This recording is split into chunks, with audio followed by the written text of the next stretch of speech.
روزانہ دینی معلومات حاصل کرنے کے لیے چینل کو ابھی سبسکرائب کریں، ہماری ویڈیو کو لائک اور شیئر لازمی کریں۔ ان کے پاس کیا ہے معلوم ہے؟ مخالفین اسلام کے پاس اگر وہ لائیں گے کوئی چیز تو یہ کہیں گے کہ اسلام سال میں ایک مرتبہ پورے مہینے بھر لوگوں کو بھوکا کیوں رکھتا ہے؟ بھوکا کیوں رکھتا ہے جبکہ یہ انسان کی فطرت کے خلاف ہے۔ انسان کھانا پانی پسند کرتا ہے اور آپ اس کے کھانے پانی کو روک رہے ہیں۔ تو میں پہلا جواب تو یہ دوں گا کہ روزے رکھنے سے کتنے مسلمان مر گئے؟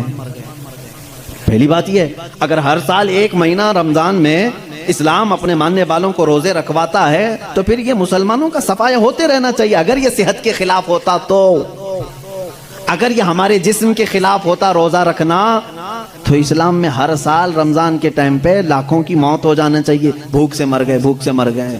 اب تک تو اسلام ہی نہیں ہوتا 1400 سال سے۔ میرے عزیزو، اب میں آؤ ان کی نقلی دلیل بھی اگر بتا دوں۔ نقلی کا مطلب نقل کی ہوئی، ان کے جو ریسرچ اسکالر ہیں انہوں نے خود کہا ہے۔ آج میں 2-4 روز سے ڈائٹنگ پلان دیکھ رہا تھا کہ ڈائٹنگ پلان میں کیا ہوتا ہے جسم کو صحیح رکھنے کے لیے، فاسد مادات کو دور کرنے کے لیے۔ تو ایک بڑے ڈاکٹر کی ویب سائٹ میں پڑھ رہا تھا، اس ڈاکٹر نے 2 چیزیں کی ہیں، 2 چیزیں اس نے رکھی ہیں کہ اگر اپنے جسم کو 80 سال تک زندہ رکھنا اور صحت مند رکھنا چاہتے ہو تو 2 چیزوں کو اپنا لو کہ ہفتے میں 1 دن صبح سے لے کر شام تک اپنے جسم میں کچھ بھی نہ ڈالو۔ یہ ڈائٹنگ پلان میں ہے، موجود ہے۔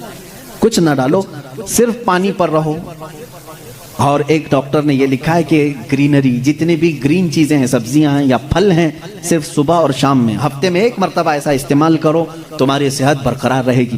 ٹائمز آف انڈیا ہندوستان کا بڑا چلنے والا اخبار ہے، اس کے پیج میں بھی موجود ایک ریسرچ شائع کی گئی تھی جس میں ایک ڈاکٹر کا یہ دعویٰ تھا، ہمارا ڈاکٹر نہیں، پھر اگر کوئی مسلمان ڈاکٹر اعلان کرتا تو پھر ایک طرفہ والی بات ہوتی۔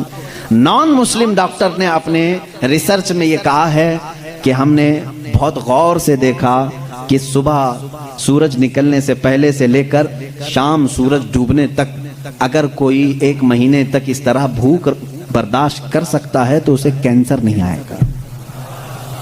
اس نے کہا ہے کہ کینسر کا اس چیز میں علاج دیکھا گیا ہے کہ جسم کے اندر کے فاسد مادے نکل جائیں۔ میں پھر چیلنج کرتا ہوں، اور لاؤ کوئی دوسری بات جس میں ایسا کوئی حکم ہو اسلام کا جو انسانوں کے لیے بھاری ہے۔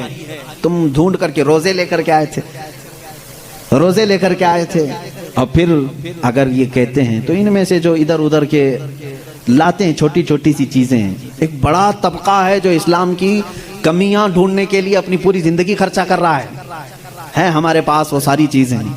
قرآن کو خوردبین لگا کے، مائکروسکوپ لگا کر کے پڑھنے والے لوگ ہیں کہ کہیں تو کچھ نکل جائے، مل جائے۔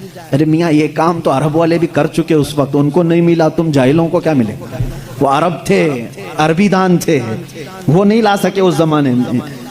خیر، اب اسلام کی اور کون سی چیز ایسی جو بھاری لگتی ہے تمہیں؟ کون سی؟ کہا یہ کیا ہے، صبح صبح اٹھا دیتے ہیں، فجر کے وقت انسان کے لیے بھاری ہے۔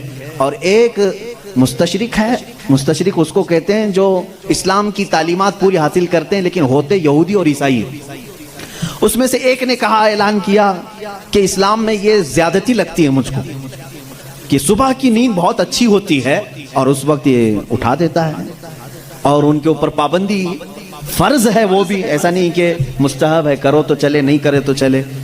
اس نے دعوے میں یہ بھی لکھا ہے کہ یہ میں اپنے سے نہیں کہتا کہ یہ بھاری ہے، بلکہ خود مسلمان بھی یہ کہتے ہیں، وہ فجر میں نہیں جاتے۔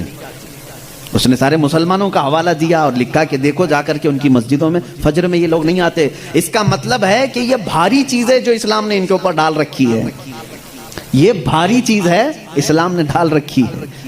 مجھے اسی وقت فوراً یہ کلک ہوا کہ ٹھیک ہے، یہ تو ان لوگوں کی سستی اور کاہلی ہے جو انہوں نے اپنے طور پر اپنے جسم کو ایسا بنایا ہے، ورنہ فریش رہنے والے ہر انسان کو ہم نے دیکھا ہے کہ وہ فجر میں جاگنگ کے لیے نکلتا ہے۔ جو فریش رہنے والا ہے، جو اپنے جسم کو تندرست رکھتا ہے، ڈاکٹرز ہوں یا دیگر جو بڑے بڑے طبقے کے لوگ ہوں، سب کو ہم نے دیکھا کہ آپ ایکسرسائز کے لیے سب سے سوٹیبل وقت کون سا سمجھتے ہیں؟ تو کہتے ہیں فجر کا وقت۔ صبح ٹھنڈی ہوا ہوتی ہے، جسم کے اندر بہت اچھی فیلنگ آتی ہے۔ میرے عزیزوں بتاؤ آخر اسلام نے اپنے ماننے والوں پر احسان کیا ہے یا زیادتی کی ہے؟ یہ اسلام چاہتا ہے کہ یہ فریش رہیں، اپنی طبیعت کو خوشحال رکھیں، بلکہ وعدہ بھی یہ کیا گیا ہے کہ جس نے فجر کی نماز پڑھی اللہ تعالیٰ پورے دن اس کو مصیبتوں سے محفوظ کرے گا، فرشتے اس دن کا رزق اسے دے کر برکتیں ساتھ دے کر کے جاتے ہیں۔ تم کہتے ہو یہ زیادتی ہے، نہیں پڑھ رہے ہیں الگ بات ہے، لیکن میں نہیں سمجھتا کہ اسلام نے یہ زیادتی کی ہے۔ لا یکلف اللہ نفسا الا وسعہا، میں اسلام کی انہی تمام باتوں، میں ان کے جوابات آپ کے سامنے آج لے آیا ہوں، تھوڑی سی چیز ہے۔ پھر چل کر کے اعتراض یہ آیا، چلیں ٹھیک ہے آپ کے کہنے کے مطابق صحیح تو ہے، اسلام صبح اٹھاتا ہے فائدے کے لیے اٹھاتا ہے، طبیعت اچھی رہتی ہے، خوشحالی رہتی ہے، صحت اچھی رہتی ہے، ہم مانتے ہیں، لیکن اور بھی کچھ چیزیں ہیں اسلام میں جو سختی ہے، جو سخت ہے۔ وہ کیا کیا چیزیں ہیں سخت ہے ان کے دماغ کے اعتبار سے، وہ میں آپ کو بتاتا ہوں۔ اسلام دین فطرت ہے، یہ میرا چیلنج ہے، طبیعت کے عین مطابق بنا ہوا ہے، اور میں اگر دوسرے مذاہب کو چھیڑوں تو بات بہت دور ہو جائے گی، بہت طویل ہو جائے گی، کیونکہ میرا یہ مزاج نہیں ہے کہ دوسروں کی خرابیاں لے کر کے سب کے سامنے بیٹھوں، اور خرابیاں ڈھونڈنا اچھی بات بھی نہیں، ہم تو اچھائیاں بیان کرتے ہیں۔ اب میں آپ کو بتاؤں کہ تیسری ایک اور چیز جس کو یہ کہتے ہیں کہ اسلام جو ہے عورتوں کو برابری نہیں دی ہے، یہ ان کی ایک زیادتی ہے اسلام میں۔ میں نے پوچھا کون سی برابری چاہتے ہو آپ، کون سی برابری؟ کہا بہت ساری پابندیاں ہیں، اس کو نقاب میں رکھ کر کے اندر بند کر کے رکھتے ہو، اس کو باہر جانے کی اجازت نہیں ہے، جیسے تم گھومتے پھرتے ہو ویسے اس کو نہیں گھماتے پھراتے، تم عورتوں کو پابند رکھے ہو۔ اور دوسرا ایک اور اعتراض ان کو کہ عورتوں کی فیلنگ کے ساتھ تم کھلواڑ کرتے ہو، 4 شادیوں کی اجازت دیتے ہو۔ ابھی تو ہم نے ایک ہی کیا ہے، پھر بھی ان کو تکلیف ہے، 4 کی اجازت اسلام نے، اس کا الگ جواب ہے کہ عورتوں کے ساتھ یہ زیادتی ہے یا انصاف ہے۔ پہلی بات تو یہ ہے کہ ان کو بند رکھتے ہو، ایک کمرے میں قید رکھتے ہو، اور یہی مغربی تہذیب کے دل دادا کچھ اسلامی ملکوں میں آ کر کے عورتوں کا دماغ بھی خراب کر رہے ہیں، آ کر کے ان عورتوں کو بھڑکا رہے ہیں کہ تم باہر نکلو بینر لے کر کے، ہمارا جسم ہماری مرضی چلے گی، ہمارے اوپر کوئی پابندی نہیں چلے گی، ہر جگہ یہ چل رہا ہے آج۔ اور یہ لوگوں کو بتانا یہ چاہتے ہیں کہ اسلام نے عورتوں پر یہ سختی کی ہے، ان کو برابری کا درجہ نہیں دیا ہے۔ کون سی برابری تم چاہتے ہو، کون سی برابری؟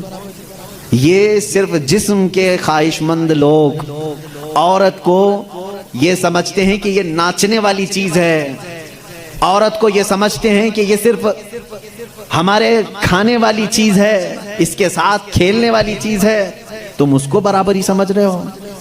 میں کہتا ہوں ان ماؤں اور بہنوں سے، تم ان کی برابری کو پسند کرتے ہو یا پھر اسلام نے جو تمہیں برابری دی ہے وہ کیا ہے؟ آؤ رسول کریم صلی اللہ علیہ وسلم کے فرامین تو سنو۔ میرے آقا نے فرمایا جس نے ایک بیٹی کی پرورش کی اور اس کو شادی کر کے دیا، اس کو قیامت کے دن جنت میں لے جانا میرا ذمہ ہے، میری شفاعت اس پر واجب ہے۔ حضور اکرم صلی اللہ علیہ وسلم نے فرمایا بیٹی کے لیے جس عرب نے دفنایا تھا اس جگہ میرے آقا نے اعلان کیا۔ تم کہتے ہو اسلام ان کے اوپر سختیاں کرتا ہے۔ یونان جو اس وقت کا بہت سپر پاور رہا ہے، عورتوں کے حق میں وہ لوگوں کا کیا خیال تھا آج بھی پوچھ کر کے بتائیں مجھ کو۔ وہ کہتے تھے کہ عورت جو ہے سب کے ساتھ جینے والی مخلوق نہیں، اسے 5 زنجیریں پہناتے تھے، 2 ہاتھ میں 2 پیروں میں گلے میں، اس کی نشانیاں آج بھی عورتوں کے پاس باقی ہیں، لیکن شکل بدل گئی ہے۔ دونوں ہاتھ میں چوڑیاں ہیں، دونوں پیروں میں پائل ہیں اور گلے میں نیکلیس بھی ہے نا۔ وہ 5 زنجیریں پہنا کر بازار میں لاتے تھے عورت کو۔ یہ یونان اس وقت کا ترقی یافتہ ملک، ان کی کتابیں مشہور تھی، اور اسلام نے ان 5 زنجیروں کو کاٹ کر کے زیور بنایا ہے، اور تم کہتے ہو اسلام نے عورتوں کو بند کر کے رکھا ہے۔